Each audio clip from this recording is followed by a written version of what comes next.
Remember this play?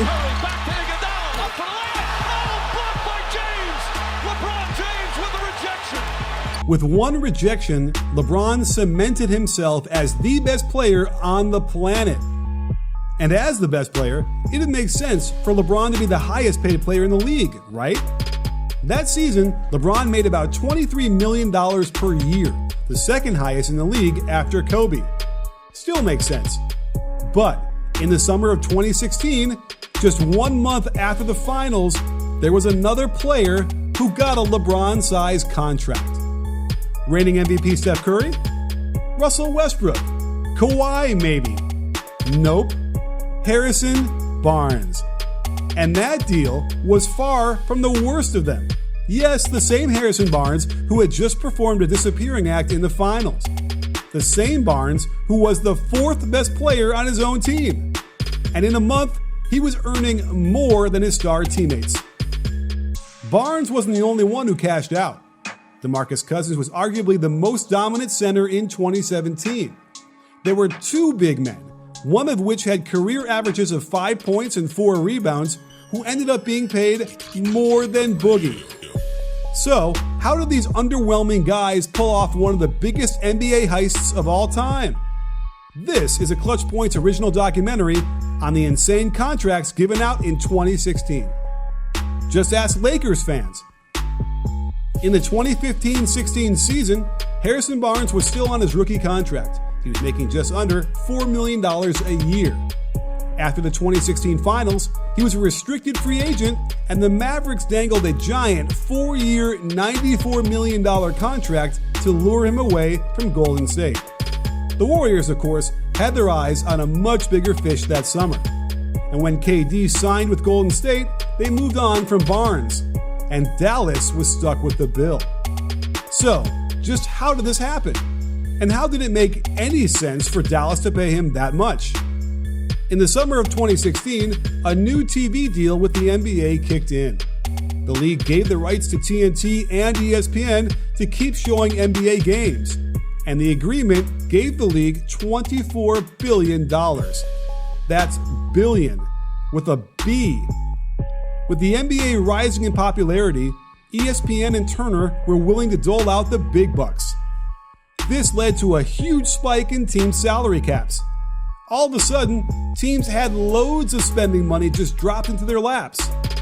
But just because you have a lot of money doesn't mean you know how to spend it. NBA general managers would soon prove this point. Wing players were the first to get paid. As the league shifted to small ball, these guys cashed in. Over in Memphis, the Grizzlies needed more outside shooting to keep up with the rampant three-point craze. So they handed three-point specialist Chandler Parsons a 4-year, $94 million deal, just like Barnes. Injuries plagued Parsons over the years, and he never lived up to the money. In Portland, the Trailblazers were in need of good wing players to complement their all-star guards Damian Lillard and CJ McCollum. They doubled down on handing out bad contracts. They gave an extension to Allen Crabbe, hoping he'd continue to grow in their system. 4 years and $75 million was tossed his way. Portland soon realized this was a huge mistake. They traded Crabbe the next year just to dump his salary. Evan Turner got his Portland payday next. He made $16 million in his first year with the Blazers. For reference, Klay Thompson and Gordon Hayward also made $16 million that season, still on their old contracts. But one of the worst wing deals that summer was from the Charlotte Hornets. Buzz City had just made the playoffs and were riding high. The famously cheap Michael Jordan even said he was willing to open up his pocketbook to build on their success. That spending came in the form of a monster 5-year, $120 million extension to Nicholas Batum. It was the largest contract in Charlotte pro sports history at the time. The extension made some sense. Batum was a key part of the Hornets' playoff run, and his scoring and defense made him invaluable. But instead of growing and maturing in the next few years, he regressed. Combine that with some unfortunate injuries, and Batum's giant contract was on the books to eat up the Hornets' cap space all the way until 2022. Jordan isn't the only one who threw way too much money at an average player. Rim-protecting centers were also overvalued that summer.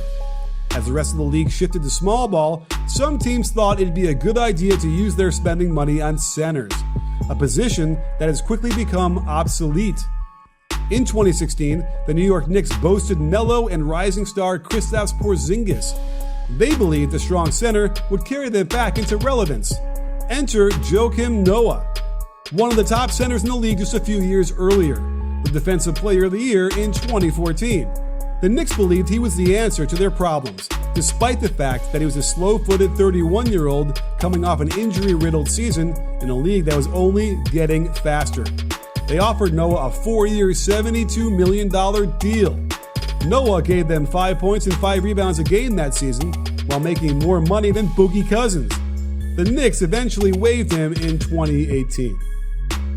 Some call the Noah contract the worst signing in Knicks franchise history. It's probably not far from the truth. In LA, things weren't much better for the Lakers. With young talents like D'Angelo Russell and Jordan Clarkson on the roster, they were looking for more size and length. But the 2 contracts they handed out that summer were arguably 2 of the worst signings of any team that offseason. They gave Timofey Mozgov $64 million for 4 years, and they gave Luol Deng $72 million for 4. The 2 played just over 100 games in a Lakers uniform, combined. All that money for a season and a half worth of games. Lakers fans everywhere still cringe at the mention of these 2 names. The list of guys who took advantage of the cap spike goes on. Kent Bazemore was given $70 million from the Hawks. Mike Conley was given a monstrous 5-year, $152 million deal, the largest contract in NBA history at the time. Jan Mahimi, who had career averages of 5 points and 4 rebounds per game, got $64 million from the Wizards. 2016 was the year of insanely bad contracts. It was the year of overpaying out of necessity. It was the year of having to outbid everyone else in free agency just to get an average player. A lot of teams are still regretting those contracts, but you can take it to the bank that the players who earned them aren't.